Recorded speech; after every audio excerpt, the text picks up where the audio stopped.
Muy buenos días, queridos apreciados amigos y hermanos en Cristo. La lección del día sábado se titula Jesús, el dador del descanso, y tiene como versículo de memoria Hebreos el capítulo 4 y el versículo 9, donde dice: por tanto queda un reposo para el pueblo de Dios.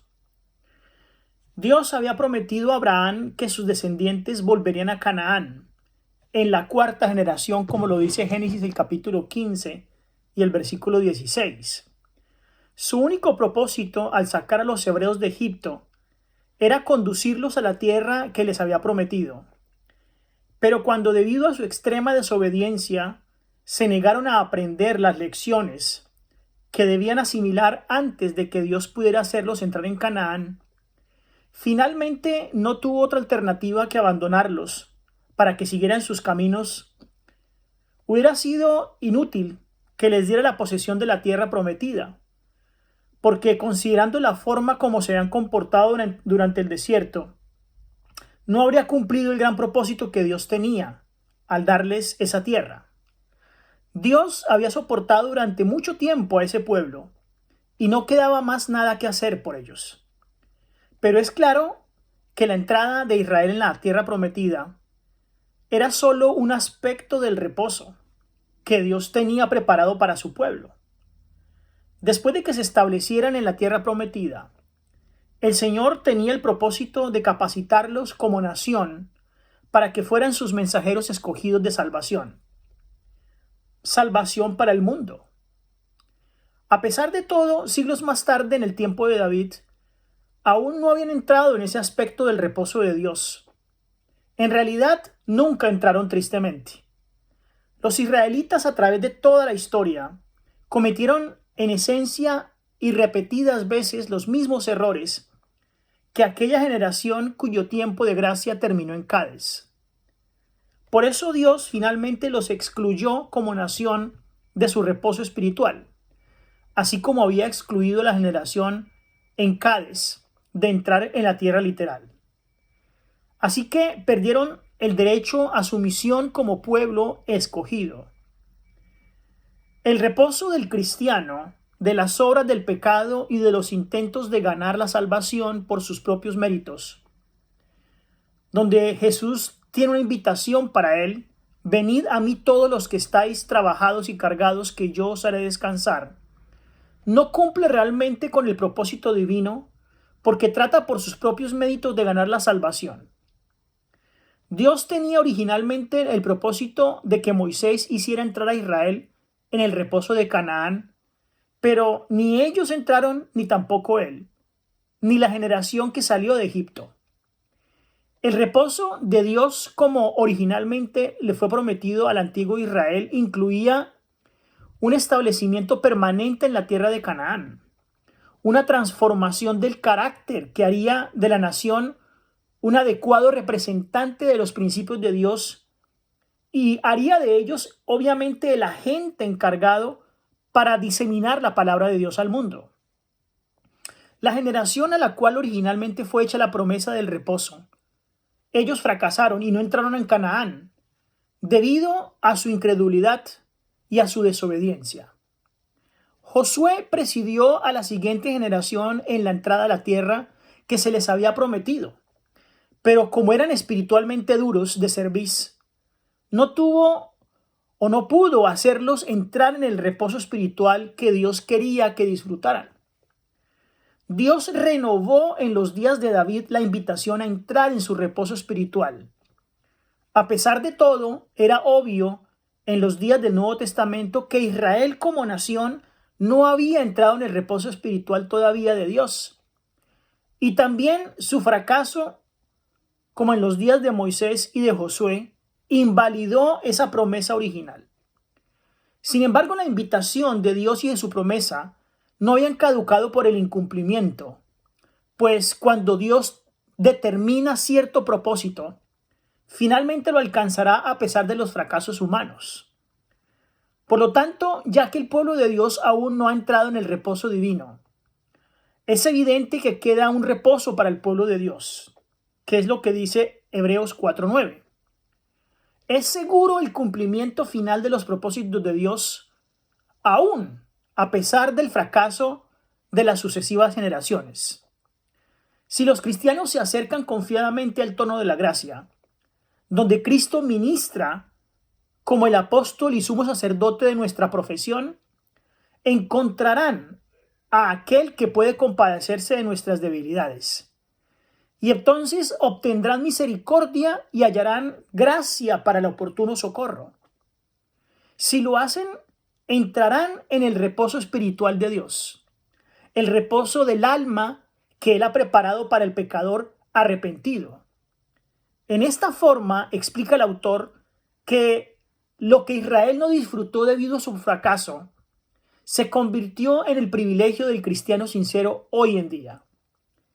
El reposo en el cual entran los cristianos, que incluye a los judíos convertidos, es el mismo reposo espiritual al que Dios había invitado a los israelitas a que entraran en él. Un reposo del alma que produce con la entrega plena a Cristo y con la integración de la vida al propósito eterno de Dios. De la manera que dijo, el autor entonces acaba de afirmar en el texto que acabamos de leer de Hebreos, que los creyentes cristianos están entrando uno por uno en el mismo reposo espiritual en el cual tuvo Dios el propósito que entraran los israelitas de antaño, pero del cual se hallaban ahora excluidos como nación. Y comenzando desde este punto presente hasta el verso número 8 de Hebreos en el capítulo 4, la evidencia sobre la cual basa su conclusión, una conclusión ofensiva para los judíos inconversos, esta de Pablo, y quizá un enigma para muchos y acaso para la mayoría de los judíos convertidos.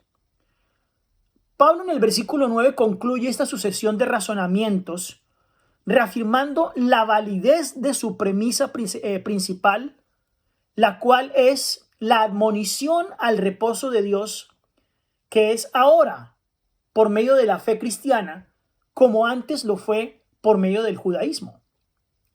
El autor suplica fervientemente al pueblo de Dios de los días apostólicos que entre en aquel reposo. Lo dice en el versículo 11 y 16. Es una comprobación más de que continuaba la validez de la invitación de Dios y de que el pueblo de Dios no había entrado en conjunto en ese reposo ni aún en los tiempos apostólicos.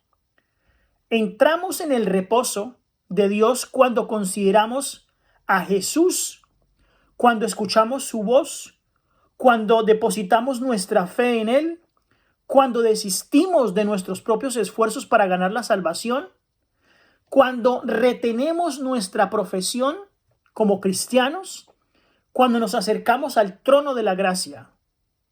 Los que quieren participar de esta experiencia deben librarse de un corazón malo de incredulidad. Deben dejar de endurecer su corazón.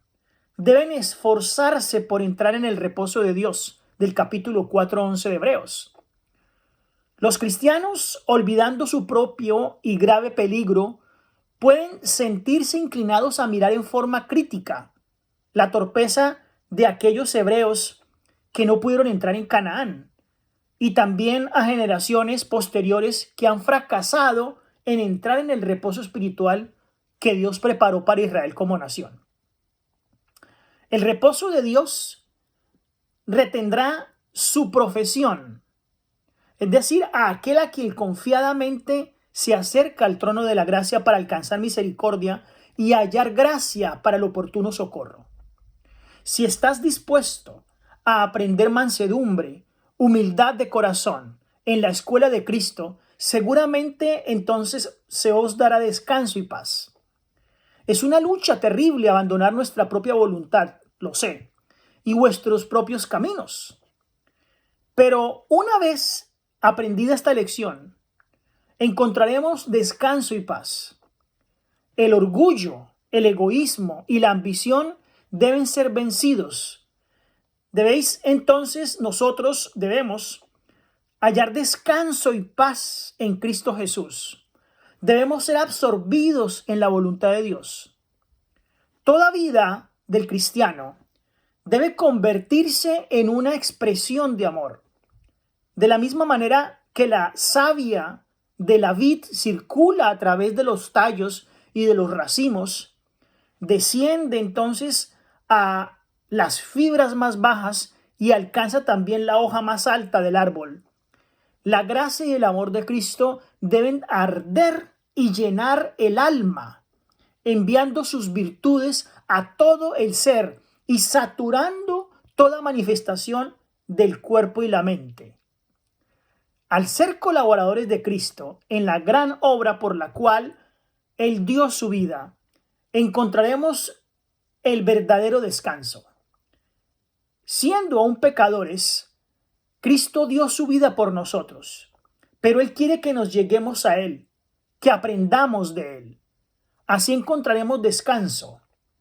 Dice, nos dará descanso, aprended de mí, que soy manso y humilde de corazón. Al hacerlo, descubriremos en nuestra propia experiencia el descanso que Cristo da, un descanso que resulta de llevar su yugo y portar sus cargas. Que el Señor te bendiga.